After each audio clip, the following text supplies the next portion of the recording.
F'kummenti mal-medja barra Kastilja, il-Prim Ministru Robert Abela qal li fl-aħħar sigħat bagħat għal Clayton Bartolo fid-dawl ta' ċirkostanzi ġodda u differenti minn dawk li hemm quddiem il-Kumitat għall-Standards u li waslu għall-attenzjoni fl-aħħar sigħat fid-dawl ta' dan mhux se jibqa' Ministru u laqqas deputat parlamentari fisem il-Partit Laburista. Fl-aħħar sigħat batt tal-Ministru Clayton Bartolo fid-dawl ta' ċirkostanzi ġodda u differenti minn dawk illi hemm quddiem il-Kumitat għall-Standards illi emerġew ukoll fl-aħħar sigħat.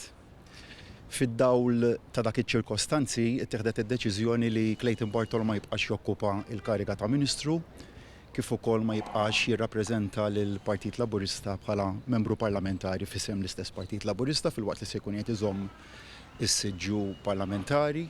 Dawn iċ-ċirkostanzi ġodda huma brabta ma' rapporti fil-medja li allegaw li Mart Bartolo ħadet xi flus relatati ma' ftehim ta' sħobija tal-Gvern u dan qed jiġi investigat mill-Pulizija. Il-Prim Ministru qal ukoll li fis-sottomissjonijiet ant il-Kumitat għall-Standards fil-ħajja pubblika Mart Clayton Bartolo Amanda Muscat se tkun qed trott id-differenza l-flus. Flok Clayton Bartolo issa id-Deputat Prim Ministru Ian Borg se jassumi il-portafol tat-Turiżmu. Il-Prim Ministru nota l-ħidma importanti tal-Gvern anke fil-qasam ta' turizmu li importanti għal pajjiżna. Il-programm ta' ħidma jkompli anke fis-settur tat turiżmu nnifsu fejn hemm policies importanti illi jinsabu f'fażi matura ta' diskussjoni. Ukoll kien hemm diskussjonijiet dwarhom anke pubbliċi.